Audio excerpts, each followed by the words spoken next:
¿Cómo estamos? Buenas noches. Buenas noches, Chile, ¿no? ¿Cómo era ese? Buenas noches, estadio, ¿no? Buenas noches, festival. Buenas noches, festivales. Aquí estamos nuevamente. No, ¿qué tan antiguo estás tratando de decir? Una insinuación. Aquí estamos de nuevo en otro programa de Tiempo de Tomas. Acá desde Umbral, ¿no es cierto? Umbral, en el corazón del barrio Bellavista. Un saludo a Fernando García, que además... Oye, pero pasamos saludándolo nomás. Pero si tiene un problema embarazoso, su pareja está a punto de dar a luz y es bueno que... Pero pasan y pasan los programas, yo creo que Valor ya lo tenemos acá con Guau incluido, ¿no? Yo creo que ya estaba a punto. Bueno, pero estamos acá con Efren Osorio, estamos acá con buenos invitados. Estamos acá efectivamente en Umbral, en Antonia López de Bello 0413 y muy bien acompañados, muchos amigos, muchas amigas. Hemos tenido ya varios programas con tema político, candidaturas, elecciones municipales, candidatos a alcalde, a concejal. La semana pasada tuvimos varios. Bueno, me gustaron muchos jóvenes, me gustaron las propuestas. Y ahora, a ver, toda la lista G, porque nosotros no somos neutrales, apoyamos la lista G. Oye, ¿qué quiere decir? Que los de ahora no son tan jóvenes, ya los vamos a mostrar en cámara. No, jóvenes, jóvenes también. Buenos también, sí. Son jóvenes. Seguimos siendo los mayores del programa, ¿no? No, sí. Bueno, te los dejo a ti para que los presentí y conversemos con ellos. Sí, bueno, nos acompaña candidato a concejal Danilo Monteverde por la comuna de Santiago, Rodrigo Valenzuela por la comuna de Ñuñoa, Eliana Rojas por la comuna de Macul y José Antonio Salinas por la comuna de Ñuñoa. Yo voy a partir conversando con mi presidente, porque está Danilo Monteverde, es presidente además del Partido Humanista. Él va como candidato a concejal en la comuna de Santiago, una comuna donde se está dando, dicen, la batalla de las municipales.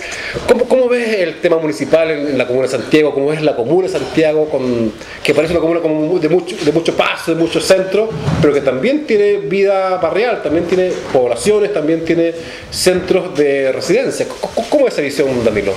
Santiago es una comuna bien rara, porque por un lado hay mucho votante que trabajó alguna vez, que estuvo alguna vez, se inscribió en un momento en Santiago, y mucho votante de ese estilo, y también la otra parte es la gente que vive en los barrios principales que son muy arraigados, barrios con mucha identidad, el Yungay, barrio Brasil, barrio Rondizón y todo el sector sur de Santiago Centro, barrio Las Tarrias, Bellas Artes, todo lo que tiene toda una identidad propia. Cada barrio tiene su identidad, su propio sello. Y eso se le ha dado mucha onda este último tiempo, estos últimos años, la verdad. Yo recuerdo cuando estábamos en el Juntos Podemos del barrio, era muy arraigado en los barrios, y de hecho se diferenció, había un Podemos en cada barrio, un partido en cada barrio, es muy así. Y finalmente, hoy día se ha logrado que, por ejemplo, el barrio Yungay y parte del Brasil sea zona típica. Y eso evita que la gente, que las inmobiliarias vayan y construyan edificios enormes sin ninguna regulación. Por lo menos lo controla un poquito más, no es que lo evite. Ahora, las inmobiliarias tengo la impresión que ya han estado yendo bastante a Santiago, que yo no sé aquí si habían acuerdos o no, Rabiné y otro alcalde. Sí. Pero el otro día estuve en la casa de una sobrina, en un departamento de una sobrina por ahí por Marín, y un piso 26, 28, y la verdad es que uno ve hoy día un mar de edificios. Sí. Y una de las preguntas que a uno le queda es dónde quedó todo ese patrimonio que tú mencionas de Santiago, todas esas casas antiguas, todo eso, incluso palacios que venían del siglo XIX, mucho de eso terminó en el suelo. Sí. ¿Qué protección hay hoy día realmente en Santiago? O sea, hay sectores que están desprotegidos totalmente. Esos sectores justamente de la zona sur, del Metro Universidad de Chile hacia el sur, para todo ese lado, no hay nada. O sea, no hay una zona típica ni regulación ante eso. Y por tanto hay edificios por todos lados y se destruyó todo lo que era el Santiago antiguo. Sin embargo, otras zonas que se han ido armando, zonas típicas, a cambio de, digamos, luego de muchas luchas, bueno, ahí se ha ido protegiendo un poquito más, o se limitó un poquito. Fue una política que se generó desde Rabinet hacia adelante de poblar Santiago y cómo ir al lugar. Entonces ahí se destruyeron los barrios, qué sé yo, el plano regulador se modificó cuantas veces se quiso, y bueno, y eso ha durado hasta Salaquet, que ya ahora más bien no por Salaquet, sino que por lucha de los vecinos se ha llegado un poquito a una mayor regulación, y eso es lo que se ve en Santiago finalmente. A propósito de Salaquet, vamos por más, creo que dicen en todos lados, ¿no? Vamos por más, que a uno lo pone medio inquieto y se protege los bolsillos. Y, claro, porque vamos por más no se sabe muy bien qué quiere decir. El mismo Salaquet ha estado planteando insistentemente que no se marche más por Santiago, que eso destruye la comuna, en fin. Y hemos tenido un año de muchas movilizaciones y es probable que el próximo también lo sea. Sí. ¿Cómo ves tú y cómo se plantean desde la lista G el tema de las movilizaciones en la Comuna de Santiago? Es un tema re importante. Por un lado, el candidato alcalde que tenemos nosotros, que es el que lidera la lista, planteamos todo un municipio social versus este municipio mercantil que representa Salaquet, o el municipio de, digamos, de cuoteo político que representaría la Toa, digamos, que es un poco bastante parecido finalmente, uno u otro bando. Y a cambio acá se plantea un municipio diferente, que tenga políticas diferentes y decisiones que rompan el esquema. Finalmente, quizás el alcalde no pueda decidir si pasa una marcha o no, pero se la puede jugar y puede generar un efecto político, por ejemplo, yendo a esa marcha como alcalde y liderando un movimiento social representando a la alcaldía de Santiago, que es la alcaldía, digamos, más simbólica por el tema republicano que tiene, ¿no? Y bueno, finalmente nosotros lo que proponemos es un municipio social que se la apoye por los vecinos contra la inmobiliaria, que un municipio que finalmente respete la decisión de los vecinos. ¿Y cómo? A través de plebiscitos vinculantes, plebiscitos para decidir el presupuesto municipal, por ejemplo, y otros temas. O sea, que la gente participe y decida.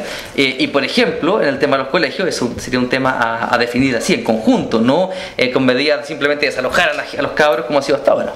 A propósito de colegio, voy a hacer una pregunta a Eliana Rojas de la Comuna de Macul. Pero antes de hacer la pregunta, saludar a los que está de cumpleaños el 1 de octubre. Un aplauso. Después nos vamos a tomar la bebida y a celebrar el cumpleaños. Eliana, tú eres profe. La Comuna de Macul se ha caracterizado por el cierre de colegios municipalizados. Se ha ido perdiendo matrícula y se ha ido cerrando. ¿Cuál es tu mirada sobre eso? ¿Está bien? ¿Hay que cerrar? ¿Hay que hacer una política distinta? ¿Hay que incentivar la educación municipal? ¿Cuál es tu mirada? Bueno, la verdad es que para mí, como profesora y como gremio, la educación pública es un derecho de todo ser humano, por lo tanto creo que no es la manera de desmunicipalizar, ¿no? Nosotros como colegio de profesores siempre he dicho, queremos la demunicipalización, pero no de esa forma de ir cerrando escuelas, ¿no? Porque en realidad eso no va permitiendo que los niños de la población que tengan menos recursos puedan asistir a un colegio cerca a su casa, porque se han cerrado colegios cerca de su casa, de sus poblaciones.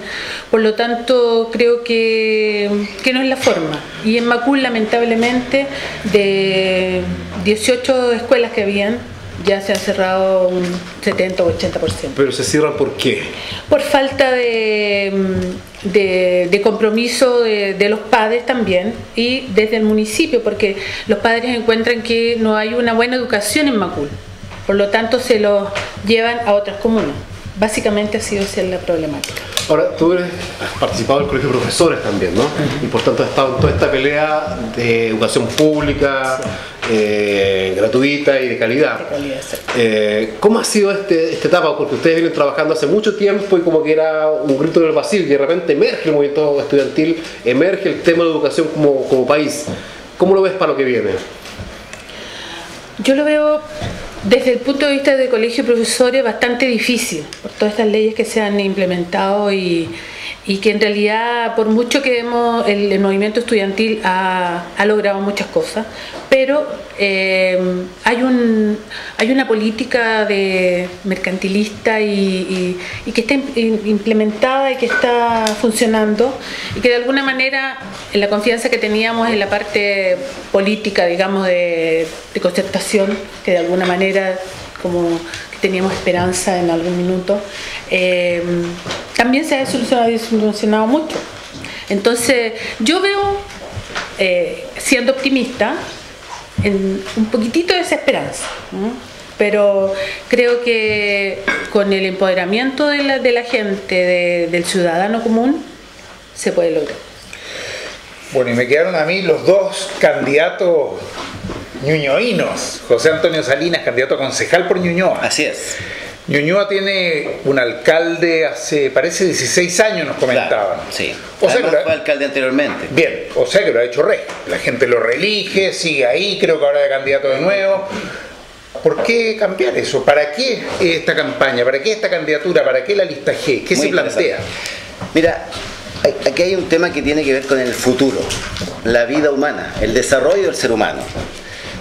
No puedo permitirme negar las posibilidades de transformación que el ser humano tiene permanentemente.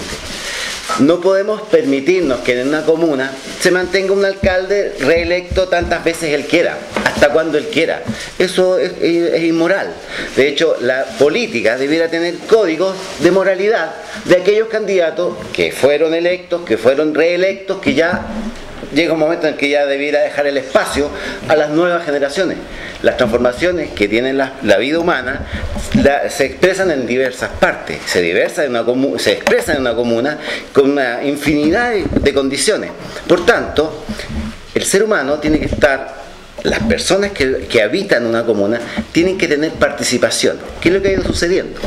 Ha ido sucediendo que como hay una figura tan notable, una persona con tanto poder, que se ha ido empoderando cada vez más, con una suerte como de convencimiento de que él lo hace muy bien, y eso hace que haya apoyo. De hecho lo tiene una cantidad de apoyo importante, porque por algo sale reelecto, tiene gente que vota por él. Pero efectivamente lo que va produciendo es el estancamiento de un proceso evolutivo de las personas en una comuna que debiera fortalecer lo que ha ido perdiendo. Hablemos entonces de las propuestas. ¿Qué propuestas traen en la lista? ¿Qué quisieran hacer? Mira, el tema pasa particularmente por un tema de la democracia. Hoy día nosotros consideramos que es una democracia formal, que no tiene una real fuerza este tipo de democracia. Y no lo vivimos solamente en Ñuñoa, sabemos perfectamente que este binominalismo, etcétera, en las elecciones de municipales no se ve tanto el binominalismo. Pero el tema pasa en cómo las personas entregan el poder casi absoluto a una persona que hace y deshace en una comuna con poder económico, con posibilidad de desarrollo, con posibilidad de transformación para aquellas situaciones que complejizan a la comuna. O sea, efectivamente Grecia es un eje en el que hay un lado B y un lado A y un lado B. Eso es penoso, porque es una comuna con recursos que debiera tender a la transformación en beneficio de la gente que vive en ese sector. Sin embargo, la propuesta es que los humanistas llevamos el tema de la democracia real. Y la democracia real se expresa con plebiscitos vinculantes y donde se pueda saber y escuchar a la gente. Está también con nosotros Rodrigo Valenzuela, candidato a concejal también por Ñuñoa. ¿Llevan una lista completa? Está Juan Carlos Galvez, candidato a alcalde. Juan Carlos Galvez, sí. ¿Y cuántos candidatos a concejal? ¿Cómo es? Somos 7 candidatos a concejal que te los voy a nombrar. A ver. ¿Ya? Está Daniel Aguayo, Lorena Barnet, Sara Sierra, Marcela Latorre, Patricio Andreu, yo, Rodrigo Valenzuela y José Antonio Salinas. Y el candidato Juan Carlos Galvez a la alcaldía. Juan Carlos. Y Luis Felipe García. O sea, 9 candidatos. Son 9 candidatos en total. Juan Carlos planteó la semana pasada el tema de la democracia real, participativa, que lo ha mencionado también José Antonio. ¿Sí? ¿Qué cosas le preguntarían a la gente? Porque está bien, me parece muy lindo la democracia, pero ¿qué cosas se le preguntaría a la gente? Bueno, yo creo que todo lo que tenga que ver con los ámbitos de la vida de las personas, digamos, ¿no? Nosotros, por ejemplo, queremos empezar en esta campaña desarrollando distintas actividades esencialmente conversatorios ciudadanos, donde la gente pueda escuchar algunas propuestas de ciertos ámbitos y pueda discutir esas propuestas y generar intercambio. Por ejemplo, una de las primeras cosas que queremos hacer, no precisamente la campaña, pero sí días después de la campaña, es realizar un conversatorio con la gente de la ACES, de esta asociación de secundarios, para que ellos expliquen cuál es la propuesta que tienen ellos educativa, que la gente de Ñuñoa la conozca y que se pueda generar intercambio en torno a eso y que podamos, ojalá, de ahí salir iniciativas, digamos, para ir construyendo mejoras. Nosotros creemos, en realidad, hay algo esencial que nosotros le vamos a dar como tarro, que es el tema de la participación, que ya lo mencionó José Antonio Salinas. Nosotros queremos propiciar espacios y nuestra propuesta es esa. Nuestra propuesta básica es propiciar espacios de participación donde la gente pueda ir, pueda intercambiar con los otros, restablecer los lazos que se han ido perdiendo durante muchos años. Y de ahí se pueden generar las distintas propuestas, no somos nosotros los que vamos a generar las propuestas. Hay que preguntarle a la gente que tiene las necesidades qué es lo que ellos quieren hacer, digamos. Y eso es lo que queremos nosotros construir, básicamente. Danilo, una pregunta ya más que en el rol de candidato a concejal. Hemos tenido candidatos a concejal y alcalde en estos programas. ¿Cómo está armado el tema de la lista del Partido Humanista? ¿En cuántas comunas se va? ¿Con cuántos candidatos? ¿Con qué otro partido? ¿Cómo es? Estás preguntando como presidente del partido. Como presidente del partido, sí. Bueno, en la lista... Aprovechemos que lo tenemos acá. El pacto se llama Más Humanos, va en cerca de 200 comunas a nivel nacional. Llevamos más o menos casi 800 candidaturas a concejales y alcalde como pacto. Como subpacto Partido Humanista llevamos casi 500, un poquito más de 500. Y cerca de 60 alcaldes, así que hay como harta alternativa. Está cubriendo bastante a nivel nacional esta lista. Y la idea es disputar el duopolio, el binominalismo, que siempre ha sido la apuesta humanista, pero junto a otros. Estamos junto con el MAS, con agrupaciones allendistas y agrupaciones pequeñas, más colectivos, pero regionales. En cada zona se han ido sumando. Entonces la idea es eso, disputar el binominalismo en cada comuna, en cada territorio, en la concejalía, en la alcaldía, ¿no es cierto? Sin generar ningún tipo de pacto por omisión, sino que llegamos en todas las comunas, en todos lados, en donde podemos, digamos, a competir, porque no tenemos ningún tipo de compromiso con nadie. Y en ese sentido no tenemos nada que decir, este es más menor, no, que este es mejorcito, no, sino que finalmente la alternativa es clara y es un pacto que es alternativo, de izquierda, que es para los indignados, que la gente que ha estado en las calles, que realmente no tiene opción entre la alianza y la concertación. Bueno, acá hay una posibilidad. A propósito de indignado y apernado, en Macul hay un alcalde que cuando yo era un joven era alcalde y ahora y él era viejo y ahora yo soy viejo y él sigue siendo alcalde, un tal Puyol. ¿Cómo ha sido eso? Yo creo que ya no va para más, una persona que apenas habla. ¿Cómo genera la participación de la gente? ¿Cómo lo ves tú eso que realmente llama la atención? Sí, la verdad, cuando escuchaba a José Antonio de su alcalde, que era apernado también y que lleva muchos años, yo creo que Puyol lleva muchos más años, porque antes fue alcalde de Ñuñoa. Entonces la verdad es que, mira, la gente cuando uno está en la calle conversando con ella, muchos te dicen no me toque a mi viejito, otros me dicen ya no queremos más Puyol, yo siempre he votado por él, pero yo creo que está bueno. Y la verdad es que yo creo que esta comuna se ha ido como, junto con el alcalde, no digo, avejentando y aquietando, porque es como una comuna que no tiene vida, como que no tiene participación sin deberle un favor al alcalde. O sea, la gente que participa o que de alguna manera, qué sé yo, los actos que se hacen, es porque tiene que responder a los favores que les ha hecho el alcalde. Y en general yo creo que eso es como un paternalismo y que de alguna manera ha ido que la gente que quiere a lo mejor hacer cosas distintas se resta porque no tiene colaboración, no tiene auspicio, digamos, desde la municipalidad. Hay muy poca relación con la municipalidad, muy poca participación. Me preguntaron por ahí cuál era como mi eslogan. Yo decía, en realidad lo que a mí me interesa es un municipio transparente y una comuna participativa. También escuchaba la semana pasada otro candidato que decía que lo que a mí me interesa es que la gente de un barrio o de una villa tenga propuestas, tenga proyectos, y esos proyectos la municipalidad los avale, los propicie, los ayude a que en conjunto con la municipalidad se puedan hacer proyectos, mejorar, qué sé yo, las plazas, mejorar las veredas, mejorar todo lo que, como decía Rodrigo, lo que implica vivir en una comuna amable. Queremos una comuna amable. José Antonio, tú vives en la comuna de Ñuñoa, candidato a la comuna de Ñuñoa. Así es. Vives en un sector bastante tradicional y ustedes están dando una lucha por transformarlo en un barrio típico. Ya lo es. Ya lo es. Cuéntame un poquito de eso, fue una lucha re interesante. ¿Y mira, por qué lo vivieron? Porque... Claro, bueno, yo participo en un barrio que es Grecia con Salvador, que son unos característicos edificios rojos que tienen más de 70 años. Yo compré en ese espacio porque encuentro que es un lugar muy habitable a escala humana, tiene 2.600 metros de área verde, son 5.000 metros cuadrados en general de habitacional. O sea, es harto área verde, harto pasto, harta tierra, todavía queda bastante ahí. Y la situación se dio que un grupo de vecinos conformamos un grupo cultural que se llama Queluhue, y de ahí partimos con un desarrollo para poder avanzar en esto de la carpeta de presentación al Monumento Nacional, y se logró el año 2009 finalmente con la firma cuando recién entra un ministro de esa fecha.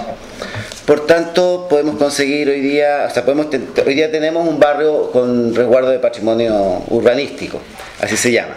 Pero en realidad no quiero dejar pasar la ocasión. Yo sé que en este programa deben haber muchos humanistas, pero efectivamente yo quiero ejercitar el mensaje al cual yo quiero hacerme un poquito más fuerte. Y yo quiero decir que efectivamente el mundo ha ido cambiando, está transformándose cada vez más, y es necesario que la tecnología entre en juego, es necesario que apliquemos las nuevas técnicas de desarrollo humano que se están aplicando. Solo con un ejemplo, o sea, solo con una salvedad súper importante, es que cada cosa que se haga con el ser humano como valor central. Ese es el conflicto, que yo veo que hay un desorden general en el planeta, en el mundo, con distintas dificultades que hay, en donde por un lado se pone a la economía primero que al ser humano, y o al progreso, el desarrollo, todo tipo de excusas en donde se deja al ser humano como en un segundo plano. Yo pienso que todo este desorden de este inmenso esquema es que se ponga un eje central, que es el ser humano. Bien, José Antonio ya nos dio su mensaje final, así que le vamos a pedir a cada uno de los candidatos que nos dé su mensaje, que se lo dé a los vecinos mejor. Bueno, y con eso vamos a ir cerrando porque el tiempo se nos va. Yo invito a todos los vecinos de Macul a votar por la lista G, y para tener un Macul más humano, más moderno, más amable y transparente. Bien. ¿Y en Ñuñoa qué decimos? Bueno, Rodrigo Valenzuela, Rodrigo Valenzuela, y la lista de candidatos, en la lista G de ganar, pero ganar en fe, en que participando juntos vamos a lograr transformar esta comuna en un lugar más humano. Danilo Monteverde, candidato a concejal por Santiago. Nada, decirle a la gente, a los vecinos de Santiago, a los estudiantes que se han estado tomando los liceos, que tienen una opción para votar, que no es lo mismo el binominalismo, no es la TOA, no es Salaquet, sino que es otra opción de alternativa, y que por tanto, como dice nuestro pacto, más humano, más cercano también, estamos todos los días afuera de los metros Rondizoni, Camin y la Católica, por supuesto. Afuera de esos metros vamos a estar con el candidato a alcalde conversando con los vecinos, así que por si quieren acercarse. Y a propósito de Santiago y candidato a alcalde, vamos a hacer un breve cortecito porque después vamos a estar aquí conversando justamente con Mario Aguilar, candidato a alcalde de la lista G en Santiago. Muy bien. Un aplauso a nuestro candidato.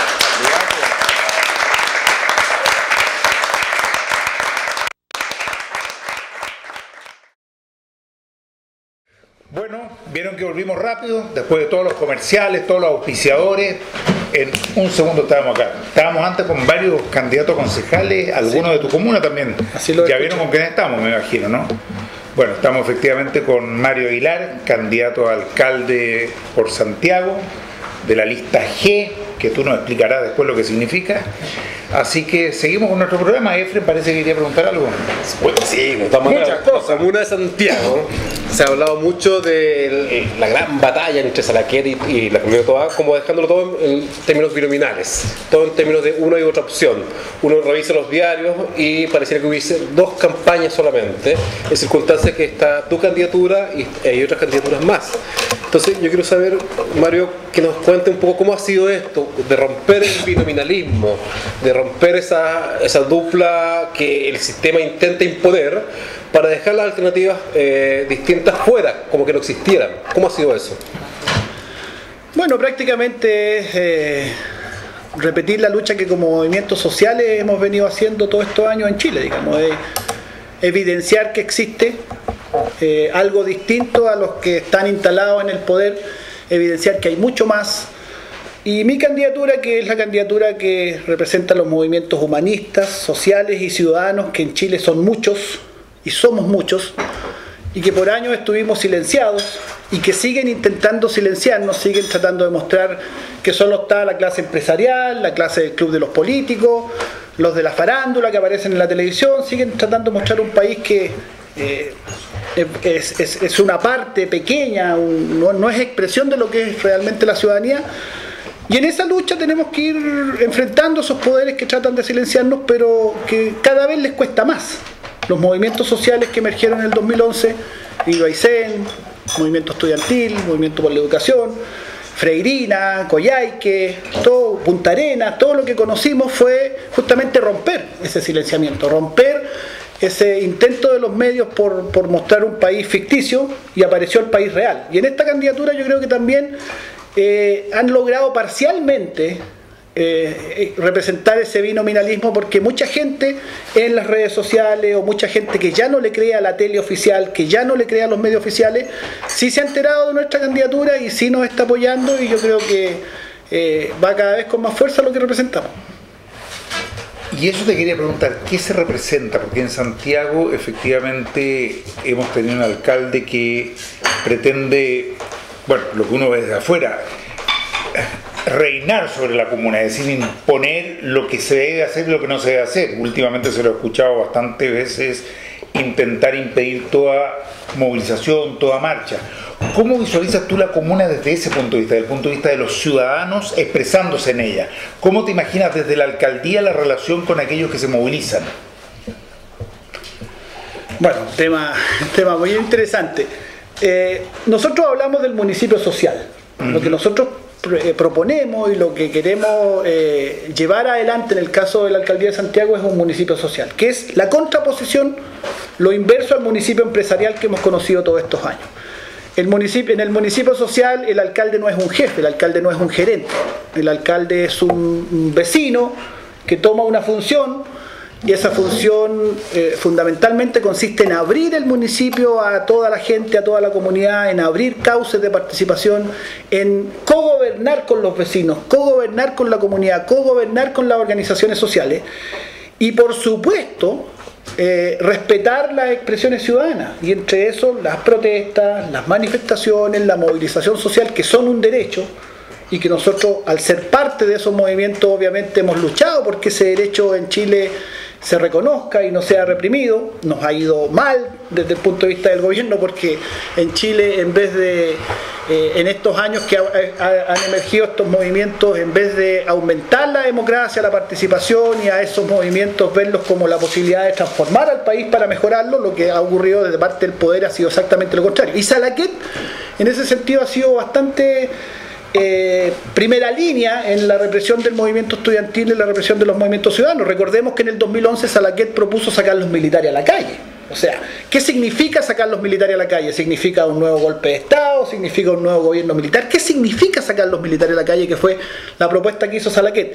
Ahora, como candidato a la reelección, ha intentado suavizar un poco su discurso, aparenta ser más dialoguista, pero lo que hemos visto en los 4 años que él fue alcalde fue exactamente lo contrario. Él fue punta de lanza en la represión a los movimientos, no solo al movimiento estudiantil, en los desalojos, en meter un bus de carabineros al interior del Instituto Nacional, como ya expresión lo más barbárico que puede haber como manera de enfrentar las demandas estudiantiles, sino también en todo lo que fue las movilizaciones ciudadanas el año pasado. Él siempre fue una persona que se opuso. ¿Nosotros qué decimos? Exactamente lo contrario. Yo como alcalde, si soy alcalde en el próximo periodo, voy a estar marchando con los manifestantes, porque creo que es una señal que la autoridad debe dar, y además vamos a instruir a Carabineros que haga exactamente las cosas de manera muy diferente a como se hacen hoy día. Carabineros, ¿qué tiene que hacer cuando hay una marcha? Debe proteger a los marchantes. En vez de reprimir a los marchantes, que es lo que hace hoy día Carabineros, debe protegerlos, y debe preventivamente actuar para impedir que violentistas o gente que quiere ir a entorpecer la marcha o a distorsionar la marcha, preventivamente debe impedir que actúen. Lo que ocurre hoy día es exactamente lo contrario. Carabineros reprime a los marchantes pacíficos y deja actuar con bastante impunidad a los violentistas. Esas son algunas ideas que te puedo sintetizar de lo que es el municipio social y lo que es nuestra visión, que obviamente está totalmente a la inversa de la visión Salaquet. A propósito de Carabineros, Mario, Santiago tiene toda una población flotante, llegan todos los días, no sé, 1 millón de personas. 1 millón de personas, que es foránea la comuna, que usa la comuna para trabajar, para vender, etcétera, y eso provoca grandes líos y dificultades con la delincuencia. Salaquet planteó todo un tema de mano dura hace un tiempo atrás que a mi juicio no le ha resultado. ¿Cuál es tu mirada frente al tema de la delincuencia en la comuna de Santiago? Mira, desde el año 90 hasta acá se han llevado a cabo todas las políticas que Salaquet hoy día vuelve a ofrecer y que también los candidatos a la concertación andan ofreciendo. Más mano dura, más carabineros, más cárceles, etcétera, etcétera. En el fondo, ellos prometen resolver el problema de la delincuencia a través de una política fundamentalmente policial. Bueno, eso se ha hecho desde el 90 en adelante. Desde el 90 en adelante se ha duplicado la dotación policial, desde el 90 en adelante se ha encarcelado cada vez más gente. Chile hoy día es uno de los países que tiene más gente en la cárcel del mundo en relación a su población. El per cápita de encarcelados, personas reos o condenados en relación a su población en Chile es una de las más altas del mundo. Las condenas son cada vez, la responsabilidad penal es cada vez de menor edad. Bueno, yo pregunto y le pregunto a la gente que está escuchando, ¿haciendo eso hay menos delincuencia? No. Lo que tenemos en los últimos 10 años es que la delincuencia aumenta y la gente lo sabe. Bueno, eso que le están prometiendo esos candidatos, lo que promete Salaquet, no va a resolver el problema, de ninguna manera lo va a resolver. La delincuencia se resuelve fundamentalmente con políticas sociales que hagan de Chile un país más justo, un país con más justicia social. No hay otra forma de enfrentar el problema de la delincuencia y la violencia social que con más justicia social, que con más redes comunitarias, con vecinos más integrados, que se protegen y se ayudan entre sí, y no este aislamiento en que está cada uno que ni siquiera conoce al que vive al lado. Lo que se debe hacer es exactamente lo contrario. El vivir mejor no es vivir bajo rejas, no es vivir con un policía en cada esquina, no es vivir con amenaza permanente de cárcel, no es bajando la edad de la condena penal. ¿Qué vamos a hacer de aquí a unos años? Entonces al niño que nace, si viene de una cuna conflictiva, entonces inmediatamente lo vamos a encerrar porque es un potencial delincuente. Eso es absurdo, no va a resolver nada. A propósito de vida vecinal, Santiago se fue para arriba en los últimos años, digo para arriba en términos de edificios. De construcción. Yo no sé, tiene, sí, miles, no sé cuántos. ¿Hay vida vecinal en Santiago? ¿Existe vida de barrio?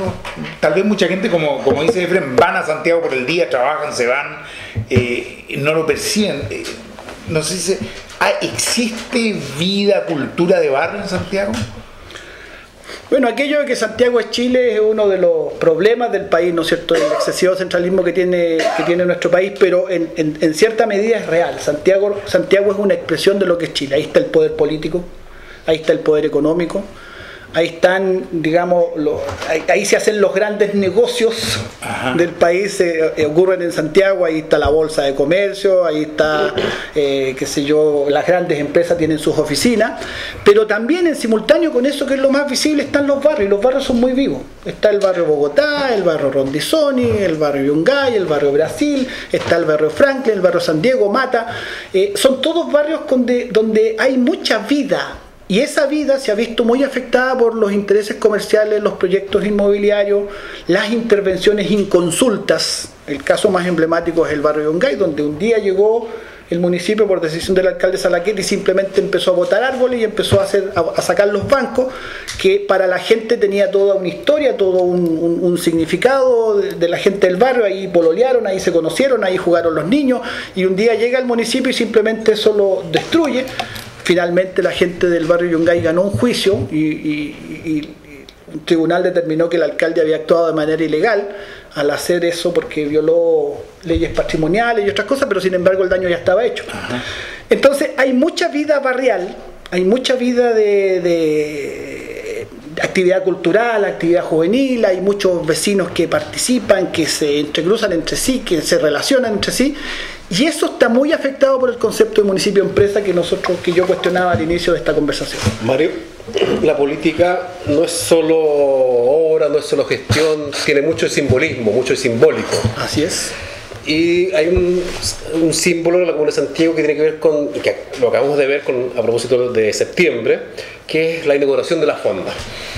hay todo un símbolo en términos de que llega el presidente de la República, que es una actividad realizada por la Municipalidad de Santiago, y uno ve que es la élite, uno ve que es los poderes, por así decirlo, detrás de toda la parte económica. Entonces, ¿cómo sería tu celebración siendo alcalde? ¿Cómo celebrarías Fiestas Patrias? ¿Cuál sería el simbolismo que mostrarías? Bueno, las Fiestas Patrias nosotros tenemos que convertirlo en una fiesta de todos, y de todos los chilenos, y este país de todos, y eso justamente es lo que no se expresa en esa ceremonia, porque en esa ceremonia, como tú muy bien describes, lo que se hace presente es el poder político, el poder empresarial, la clase política se celebra entre sí, bailan entre sí. Fue muy emblemático en esta última inauguración de fondo el baile entre el candidato oficialista de la UDI y la candidata de la Concertación, que bailaron como si fueran grandes compinches de toda una vida, con muy simbólico, como tú dices, la política es muy simbólica. Ese baile, en mi opinión, representa muy bien lo que ha sido todos estos años y lo que sigue siendo la Concertalianza.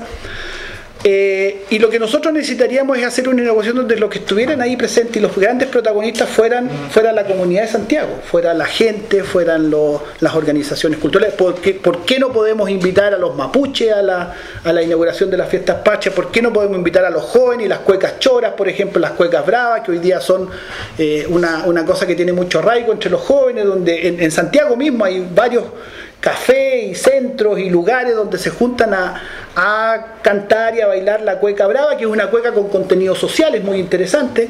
¿Por qué no podrían estar ahí inaugurando que el primer baile lo hicieran vecinos de Santiago, y a continuación los poderosos, y a continuación la gente que es famosa y es conocida? Yo creo que es muy buena tu pregunta, pero en ese simbolismo nosotros le daríamos un contenido absolutamente diferente, que tuviera que ver básicamente con la participación de la gente común, del ciudadano común, porque el municipio social tiene que ser el municipio de los ciudadanos comunes, de los vecinos, y no de los partidos políticos, ni de la clase empresarial, ni de los poderes económicos, como ha sido todos estos últimos años. A propósito de eso, hubo una encuesta hace algunas semanas entre los jóvenes menores de 30 años, qué es lo que identificaban como lo más característico de la chilenidad. Y tú sabes que lo que ganó, para sorpresa que nos hicieron la encuesta, fue el mapuche. El mapuche. La gente joven, y en segundo lugar salió la cueca. Así que esta idea de poder hacer alguna combinación que tú mencionas me parece muy interesante, incorporarlos a todo lo que es este proceso. Yo quiero recordar simplemente que estamos acá en el Centro Cultural Umbral, que estamos rodeados de muchos amigos. No estamos en la comuna de Santiago, pero muy cerquita. Y amigas también. Amigas también, Más sobre todo amigas que amigos. Pero quiero decirle a nuestras amigas y amigos que pueden hacer preguntas, como en todos los programas. Así que aprovechemos aquí que tenemos a Mario Aguilar, candidato a alcalde por Santiago. Si es que alguien le quiere hacer una pregunta, tan abierta. Pero por mientras voy a hacer yo una. No, quiero aprovechar que estás acá y en un tema que no es estrictamente candidato a alcalde, pero en el que tú has estado muy involucrado, que es educación. Tú eres dirigente nacional del Colegio de Profesores, has estado además, te hemos visto en las marchas, no solo en las marchas, en las conversaciones, en la búsqueda de llegar a algún tipo de solución o acuerdos con el gobierno, tema que parece que no ha sido fácil. Yo quiero que nos aproveche a contar un poquito en el programa. ¿Cómo ves hoy día el conflicto de la educación y cómo crees que puede esto realmente llegar a procesar, a avanzar, a resolverse, si es que tiene algún tipo de solución? Pero no sé si tú has leído las propuestas que han hecho los estudiantes secundarios a través de sus dos organizaciones principales, la CONES y la ACES. Sí. Son propuestas muy interesantes, muy sólidas, muy bien estudiadas, muy fundamentadas sobre los cambios que requiere la educación chilena. Fíjate que yo creo que lo que tendría que hacer un gobierno y una autoridad que realmente quisiera resolver el conflicto de la educación es tomar esas propuestas, tomar también la de los estudiantes universitarios de la CONFES, tomar la del Colegio de Profesores, que también hay una propuesta, y desde ahí sacar lo que hay que hacer, porque están bastante bien fundamentadas. Es decir, el diagnóstico de los grandes problemas de la educación chilena está hecho, está bastante claro cuáles son los grandes números, además por organismos internacionales, incluso pro modelo. Fíjate, hago un paréntesis, pro modelo, organismos pro modelo como la OCDE ha venido ya por varios años a Chile, ha estudiado la educación chilena, ya en síntesis sus informes permanentes y sistemáticamente dicen que la educación chilena es demasiado mercantilizada. Lo dice una organización pro modelo, defensora del modelo. Que justamente sus estudios buscan que el modelo más o menos les funcione, claro, en sus informes. Bueno, ellos han dicho que la educación chilena es extremadamente de mercado en su lógica, lo dice la OCDE.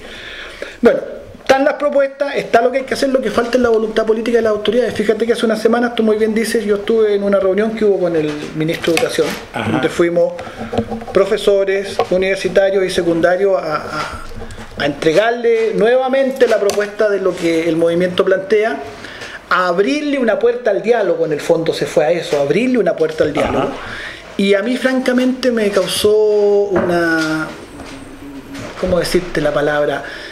Me indignó, esa es la palabra, me indignó la actitud del ministro con una soberbia, con una falta de disposición al diálogo. Fíjate que los secundarios, a través de una de sus voceras, Eloísa González, le dijo que aparte de las propuestas que se estaban haciendo de fondo, digamos que obviamente todos entendemos que requiere un tiempo, no es una cosa que se puede hacer de un día para otro, pero que comenzara a ver por lo menos la voluntad de irlo conversando y buscándole soluciones. Pero además ellos pidieron 3 cosas, los secundarios. Pidieron cosas inmediatas: una, que cesara la represión contra los estudiantes; 2, que se atendiera a un estudiante que estaba en huelga de hambre, Ángel Muñoz; y 3, que habían petitorios de los colegios internos que eran de urgencia, como colegios que no tienen baños, colegios que los techos están malos y se llueven, cosas que hay que resolverle inmediatamente. Se le pidió por parte de Eloísa al ministro que atendiera esas demandas y que diera una señal y que se definiera si estaba disponible algo tan elemental como esas 3 demandas que a mí me parecían de sentido común. Perdón.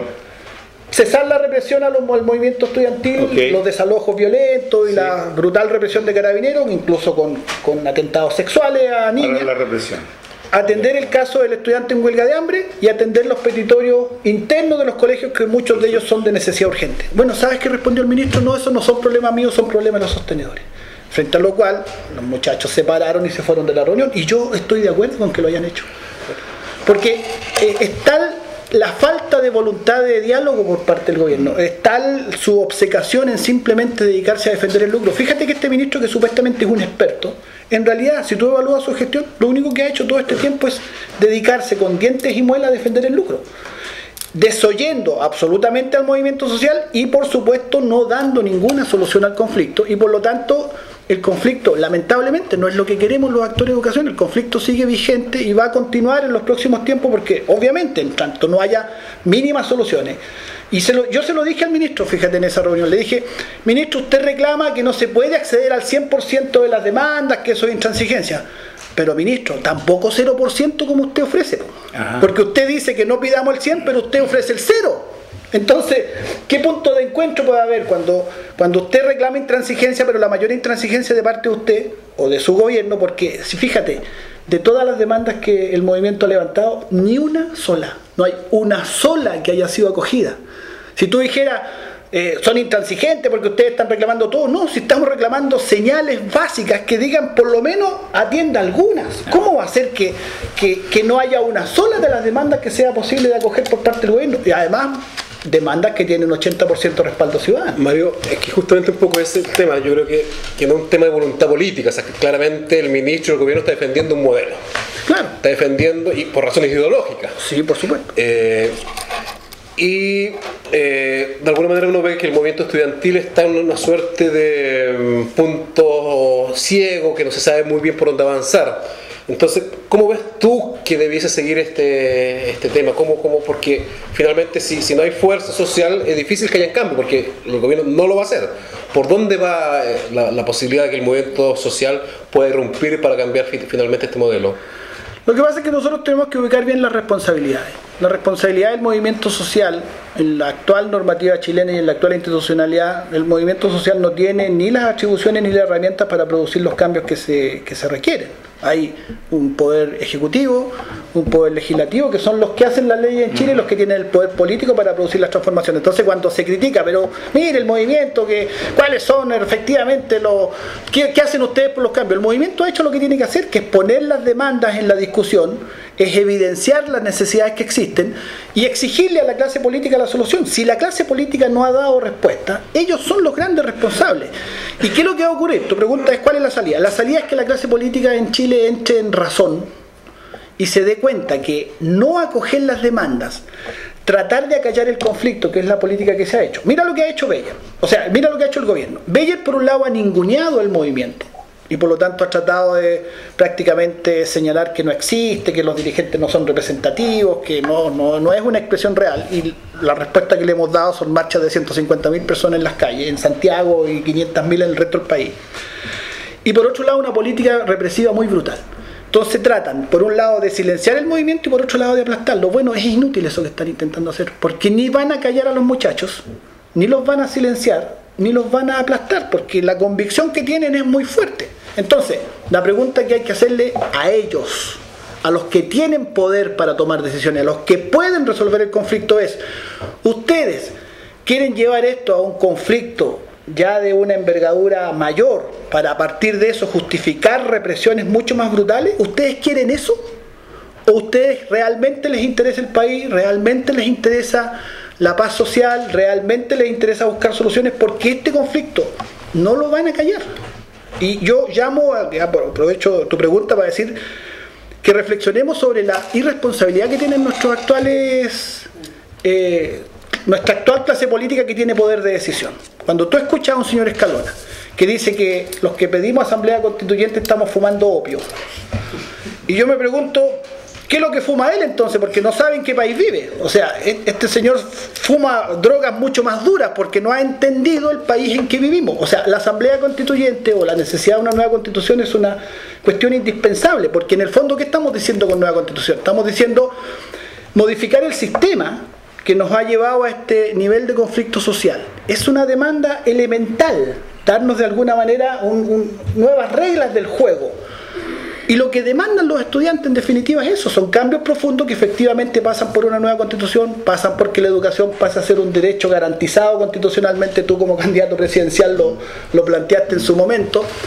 Entonces, los que están fumando opio hoy día son esta clase de dirigente que no se da cuenta del tremendo conflicto que hay acá, suponen irresponsablemente que lo pueden simplemente acallar y reprimir, y eso no va a ser así, y si no le dan salida a este conflicto, vamos a un estallido social. Y yo llamo a la responsabilidad en esta modesta tribuna, a la reflexión, a todos los que estamos escuchando. Tenemos que seguirlos presionando para que los políticos hagan lo que tienen que hacer, y si no, el movimiento social los va a arrasar, y eso no es bueno para el país. Pero colocan la salida en la clase política. Yo creo que la clase política no va a dar la salida, no pueden darla porque están defendiendo el modelo.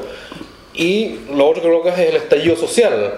¿No hay ninguna salida intermedia? No, o sea, obviamente entre medio lo que está ocurriendo, este movimiento estudiantil lo que está en realidad haciendo, y los que hemos estado en su asamblea o en sus reuniones o hemos compartido con ellos, lo sabemos muy bien, que ellos están planteando nuevas formas de hacer política.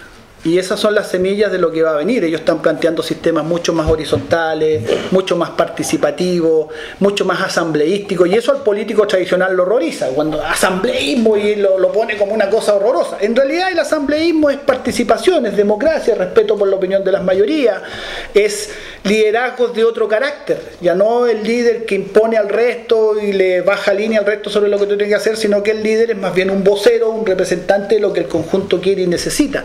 Entonces, yo creo que nosotros estamos en ese momento difícil, que es cuando hay cambio de paradigma. Si nos vamos así a la cosa más epistemológica, nosotros estamos viviendo un término de un sistema que se agotó y está recién incubándose las bases de lo nuevo. Y ese periodo entre el sistema que muere y el que todavía está en ciernes es un periodo conflictivo, así lo muestra la historia. Es un periodo donde hay, de alguna manera se producen vacíos, donde hay cierta hay bastante inestabilidad, hay cierta desorientación, pero precisamente es el momento entonces en que hay que plantear nuevas cosas, como por ejemplo el municipio social. Mira toda la vuelta que me doy para volver finalmente a que desde el poder local tú puedes perfectamente avanzar hacia los efectos de demostración que te generen una nueva democracia en el fondo, un nuevo concepto de democracia, una democracia real, directa, participativa, dinámica, capaz de irse también transformando de acuerdo a la dinámica de los tiempos, donde efectivamente la participación de todos sea la base de las decisiones y no de unos pocos. Estamos hablando de un nuevo paradigma y en el caso del municipio social, y ese municipio social entronca con todo este movimiento y entronca con lo que tú estás planteando, con esta clase política decadente y corrupta que va quedando arrasada por los tiempos. Y bueno, uno los puede llamar de todas maneras, los puede llamar a que sean responsables, que le eviten sufrimiento a este pueblo, porque un estallido social en definitiva no es bueno para nadie, que ojalá esa transición hacia un nuevo paradigma fuera una transición razonable, una transición donde ellos aportaran en vez de ser parte del problema. No es así, estoy de acuerdo contigo, ellos se han empeñado simplemente en defender los negocios, el lucro, un modelo que los ha favorecido, pero es bastante irresponsable. Por lo menos denunciémoslos, por lo menos hagámosles un último llamado a que actúen con un poquito más de responsabilidad que lo que lo han hecho hasta ahora. Quedan unos pocos minutos, me dice ahí la directora. ¿Cuánto queda? Pero iban a poner un cartelito, no lo pusieron. Sí lo pusieron, tú estabas muy entusiasmado. Oye, pero yo quiero aprovechar estos últimos minutos para llevarte de vuelta a la campaña una pregunta mucho más de la vida cotidiana. ¿Cómo es hacer campaña en Santiago? ¿Cómo ha sido para ti? ¿Cómo ha sido esta experiencia de salir del tema, estrictamente hablando de la educación, a todo lo que significa una campaña municipal? ¿Qué ha significado esto? Que además entiendo que es con un equipo de candidatos, no sé si llevan una lista completa. Bueno, algunos tuvieron Así es, la primera parte del programa, claro. Sí. ¿Cómo ha sido esa experiencia para ti? Bueno, yo no es primera vez que soy candidato, he sido candidato en otros momentos a distintas cosas. El mismo colegio de profesores son elecciones democráticas y hay que hacer campaña. En el fondo uno lo que hace es que comunica un mensaje. Comunica un mensaje por las distintas vías. Hoy día hay más vías que antiguamente era simplemente el puerta a puerta, el entregar un volante, el hacer una propaganda. Hoy día están las redes sociales, nosotros hemos usado mucho las redes sociales. Porque, apostamos a un fenómeno viral. Y me explico qué significa esto en los pocos minutos que quedan. Frente a la estratosféricamente desigual batalla que tenemos en Santiago contra el poder de los millones, cientos de millones de pesos que lanzan ellos a la calle, y nosotros con una campaña muy modesta en recursos, pero donde lo que hemos hecho es esta cosa media fantasmal, media por las vías distintas a la gigantografía. Nosotros no hemos usado la gigantografía, nosotros hemos usado una campaña a escala humana, hablando directamente con la gente, colocando nuestros mensajes por las redes sociales y pidiendo a la gente que ella misma lo propague. Y yo creo que nos ha ido bastante bien. Yo creo que la gente de alguna manera ha valorado este concepto a escala humana, que es expresión del municipio que queremos, versus la gigantografía esa la que lo nuestro queda en otra dimensión, pero esa dimensión justamente yo creo que la gente está aprendiendo a valorarla. Y además lo hemos dicho, y lo hemos dicho en foros, y lo hemos dicho en distintos lugares, desconfíe usted de los candidatos que ponen cientos de millones en la calle, porque alguien le financia esos cientos de millones, y él después queda como un empleado de aquel que le financió esos cientos de millones. Entonces aquel que pone cientos de millones en la calle no va después a gobernar para usted, va a gobernar para el que lo financió. Y ese que lo financió tiene intereses muy distintos a los suyos como simple vecino de la comuna. Nosotros hemos hecho una campaña sencilla, modesta, escala humana, y yo creo que nos está yendo bien. ¿Por qué la lista G? ¿Por qué la lista G? Preguntan acá. Bueno, la lista G salió de un sorteo. Un sorteo en el servicio electoral nos dio la lista G. Entonces nosotros dijimos inmediatamente, la lista G es la lista del punto G. ¿Y por qué somos la lista del punto G? Porque, bueno, producto de esta desigualdad en las condiciones económicas, en los medios que nos silencian, todo lo que ustedes han ido preguntando durante el transcurso, obviamente nosotros no somos muy conocidos. O sea, el punto G cuesta encontrarlo. Pero una vez que lo encuentras, cambia tu vida. Entonces, busca el punto G, encuentra el punto G y tu vida va a cambiar. Oye, Tiempo de Toma es el primer canal y primer programa en entrevistar in extenso a Mario Aguilar, pero va a estar, creo, también en un foro en otros canales, sí, en canales más pequeños.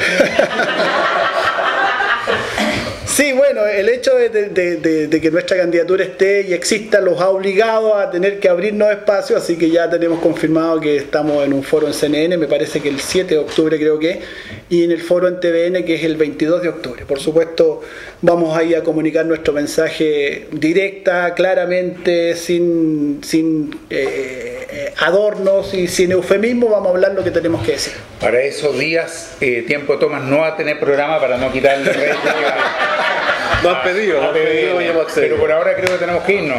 Ya se nos acabó la hora ya, así que así se nos fue. Se nos fue volando. Bueno, pero fantástico. Y nos vemos el próximo lunes. Con otra invitada o invitado y con Fernando de todas maneras. Nos vemos. Chao. Chao.